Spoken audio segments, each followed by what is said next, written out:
Hey man, I What's forgot this was up? a video podcast Yeah. for a moment. Okay, let's Yeah. redo it. Let's redo it. No. Let's continue. This seems nice. Nice way to start. Originality, bro. Yeah, Yeah. that's, but Yeah. we should show professionalism as well. Like Yeah. we are Fuck professionalism. professionals here. Yeah. Yeah. Professionals can be stupid too. We Not are as we are influencers, right, in this industry. So I mean, like we. we should show. I mean, okay, we are creators in this industry, right? So we should show some professionalism as well, because that's how brands will want to sponsor us and all, right? Brands wants originality, not them stupid robot meat more zape. Brands don't want that. Authenticity is key. Yeah, that's true. That's Mm, it. So okay, I'm having what's our some. topic for the day? Like, what are we going to talk about?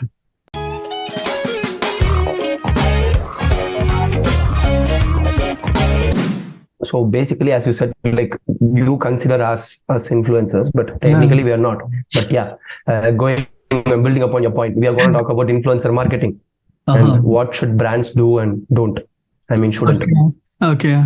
Like, I mean, so you're saying something like, is influence, how can it work for brands, right? So what are your thoughts? Like, what's happening? What you've been seeing happening? Because you're working with brands, you're working in an agency, etc. So what's really working and what's not working in this influencer marketing scene? Before we started, I told you I'll be asking the questions. You fucking flipped the table 1 second before 1 second after we started. Yeah. Anyway, so yeah. So yeah, I do work with a few brands and we do influencer marketing for them. See, it is simple as that. From the age-old days, if someone, your neighbor or someone you know, tells you that this is good or this product is good, this service is good, it's more Mhm. likely that you will buy them and use them and stick with them rather than if you're seeing that in a billboard, an advertisement or something. See, Yeah. back then it was advertisements. Right now it is social media. Mhm. If a familiar face is telling you to do that, like how you seen, like even Pranay spoke about this on his podcast, like how all these athletes and everyone go to work with phone brands and all these big companies because see, people and all these brands know that finding these influencers, finding these people who matter the most will make sure people like the brand because they like that particular personality so much. So Mhm. influencer marketing, see, I'm not the numbers guy like you, but to my knowledge, whatever influencer marketing we've done till now has actually paid off really well. But yeah, see, there are a lot of advantages and disadvantages for just using influencer marketing, as you know, because with paid promotion, you know, you can have certain control over what is being done, what is not being done. But with influencer marketing, it is kind of a free open space where the influencers does something and you hope for the best. No, makes sense. But then it's not just hope for the best, to be honest. Like, apparently, I was reading this data, which I have in front of me right now, which says that, like, in 2022, influencer marketing reached 16.4 billion, right? Wow. It's that huge. And almost more than 75% of brands have dedicated some budget. I don't know, like, how big the budget is, but some budget has been dedicated to influencer marketing, and these are of the likes of Coca-Cola, to like small brands as well, like, I mean, even the small startups that are there in India. So, but the question here is, like, that everybody's asking is, as you mentioned, like, you hope for the Mm, best, right? mm. So how do you know, like, I mean, how do you even pick the right influencers, and how do you know that it will pay off? Like, is there a sure short method, or like something that you can do to know that, okay, yeah, by doing this it will work, by doing that No, it'll there isn't. uh, No, there isn't. yeah, maybe not. Like, I mean, it's, there isn't if you're not strategically going to work to with it, right? Mm, mm, Because I was reading a few articles when we were speaking about it as well, mm, and what I read was, like, I mean, and I agree also. Like, say if you are uh for example, you are you're Nykaa, okay, you're into mm, beauty and everything, mm, and Nykaa basically built its brand on the back of influencers, right? All of the, like, I mean, like, its whole, whatever big unicorn it is right now, it's because of the mm, influencer market, or the chain that they have. I mean, mm, the people that they have. And how they did it is also crazy. It's not like they went to like us and asked mm, us, talk about Nykaa beauty mm. products and try it. No, they went to like people who are in the beauty industry and asked them to speak, right? So Yeah, see, we can of course plan what you're going to see. Even this is the same case with paid promotion. You can set metrics. Okay, say for example, people from Bangalore should definitely see this ad. So yeah, there are metrics you can set. There are people you can exactly target Targeting and the do. right people. Yeah, The person targeting the who right will be influencers the will right. always work. Yeah, exactly. Targeting the right influencer for your brand will always work. But as you spoke about Nykaa, I just want to add, Nykaa didn't succeed by having huge influencers. Yeah. They selected micro influencers at college level who had 2,000, 3,000 followers.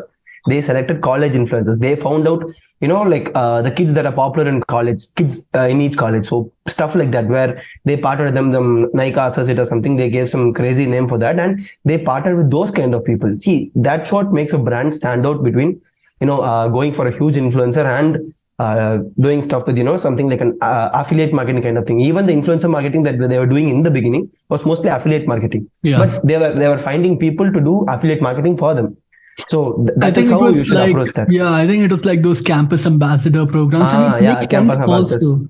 It makes sense also, like, because our population right now, like, I mean, the Gen Z and college going students is huge, and they are more tech savvy and social media friendly, and they are more exposed to brands and like things that are around, right? So tapping into that market, like, you can like say, I mean, the life cycle also, if you see of beauty products, they're like not, I mean, like, if you get a customer from like in their early 20s or like in their 1920s, they will last, and if they're loyal to your product, they will be there for a very long time, even for 10, 20 years, right? Rather than tapping into the mid segment or like the older segment. But yeah, again, as we mentioned, like, I mean, it depends upon like how authentic the thing is. As you mentioned, they tapped into college students, right? Because you can relate to the college students, and it's more authentic, and it need not be higher followers.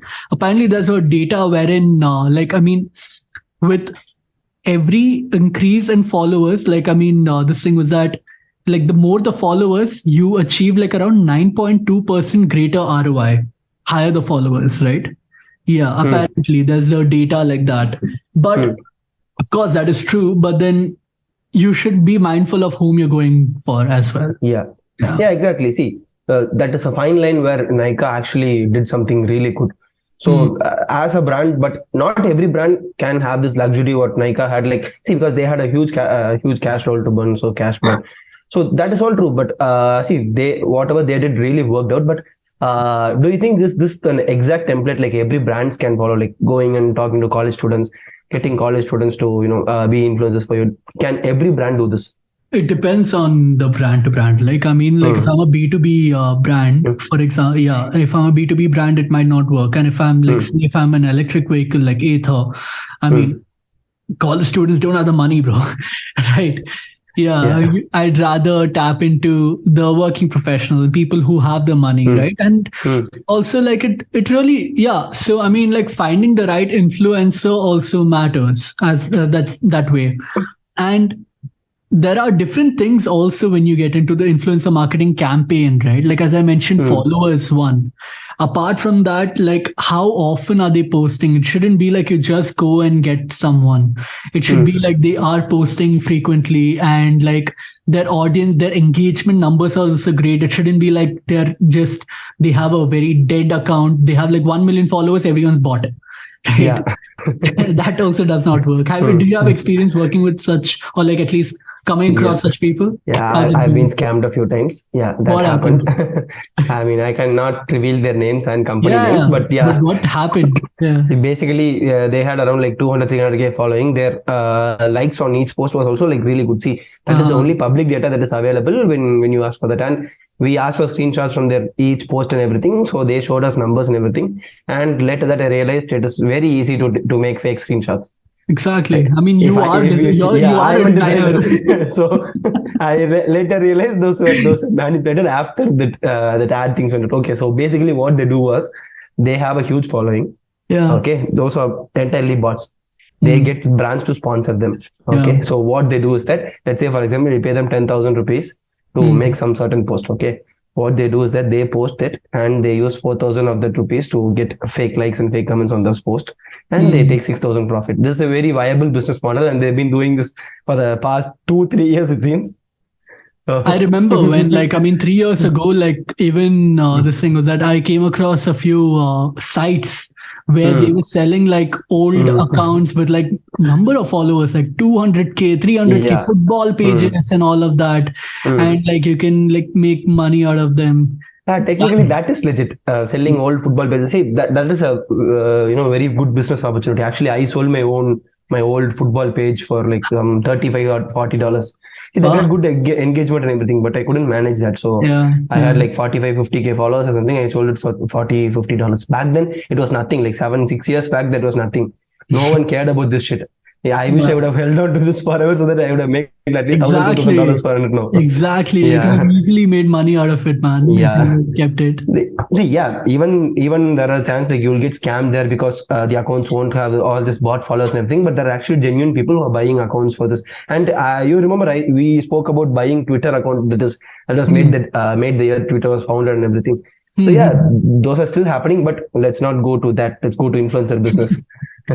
Okay. Yeah. Another thing that I read was like another thing that brands can look at when they are finding influencers is like how is their audience and what kind of content are they posting? Like, I mean, if they are posting positive content or if they are like fucking spewing hatred, like, I mean, like this thing, Andrew Tate, I mean, if your brand is something like that, then yeah, go for okay. One thing, back up. Why would some brand do what Andrew Tate does? No. Go work with Andrew Tate.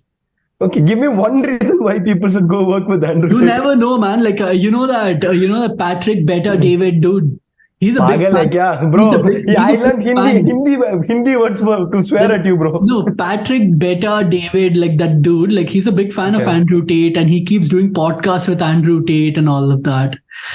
So yeah, there are people who like Andrew Tate. Like, I mean, there are like a lot of alpha, sigma, male, toxic people as well. Oh, okay. Yeah. I mean, like if your brand is catering to those people, then yeah, go for it. Fuck yeah. Right. I mean, that. So, but what they've noticed is things like, I mean, people who are posting positive content and like people who have a positive persona, their posts do much better compared to others. And and after that also, there's also another thing like wherein originality, like as we spoke, they're not scamming content from elsewhere and like just making their own and copying shit and everything. So originality, this thing matters as well. And very important thing that brands should look at is making sure their link is there, whatever that's being posted, because otherwise you can't really track ROI. Yes, right? Exactly. Yeah. So what's your experience been with like this thing with working with influencers, and what's been your best experience and your worst experience till now? Best experience, I don't want to reveal names again, but the best experience on working with people. You suggested that particular person to me, and see, there are also nice people. So people, like say for example, even though they give you a fixed number, like this much amount of posts we do, this is the stories we do, but they go the extra way. If they like the product, they make a couple of more stories and everything.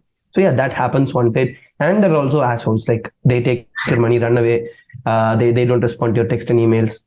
So there are people like that also. So it's either way. I've dealt with people both ways. But from the brand's point of view, the reason why every brand wants some influences in their pocket is because the more humanized the brand, people will more relate to you. So that is true. Like say it, whatever product you want, you humanize the brand, you humanize the product. True. Yeah, I mean that's the easiest way to reach humans as well, right? Yes. So what are your closing thoughts when we're ending? This whole podcast became me asking you. Yeah, fuck you. So my closing thoughts is, if some brand is out there trying to find influencers, and we are influencers, as Rakshit said, reach out to us.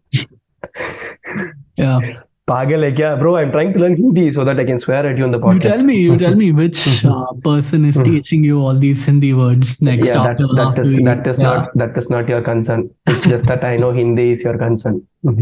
All right. So if brands want to reach out to us, we are available. But once again, don't reach out to us if you're selling some random t-shirt for LKG kids. reach out to us if you're doing something other than that. Okay. So As long yeah, as it's that is educational. Yeah. yeah, put ABCD on LKG kids t-shirt and show us saying that this is educational, as if Brew an Your LKG baby can read it. Come on, da. So where are you going now with this? Yeah, but then But yeah, yeah, that's the and whole point. Like, yeah, so yeah, pick the influencers correctly. Make sure you find experts in this field rather than just because you follow them doesn't mean they are good people for your brand. You have to pick out these influencers correctly, and every brand should know that. Everyone who runs a brand should know that. So it is better to go for professional advice, or find people who exactly know what they're doing before you put in so much money. Because 5 years ago, 4 years ago, this was like very cheap. Like you can do a brand promotion with 40,000 followers for 500, 600 rupees. yeah, But right now, if you have 40K followers, you'll be minimum charging 5,000, 6,000 rupees. So yeah, that's not a small money for even for a brand that has a lot of cash to burn. yeah. So it's good always to have professional advice on all these things. So yeah, that is my closing thoughts. So Awesome. that's it. Do you Yeah. have anything to share? No. And if you need any help, you can contact Shashank because he's the expert. Yeah, we don't want to do that right now. So we will just sign off. Yeah, Yeah. that's about it then. Yes. All right. So Yeah. if you want to find us, it's Brew Your Market on all socials. And personally, I am available at shashankissan.com and Rakshit at Rakshit Ravindranathan on LinkedIn. Yes, See you sir. guys next week, hopefully in video again. Yes, sir.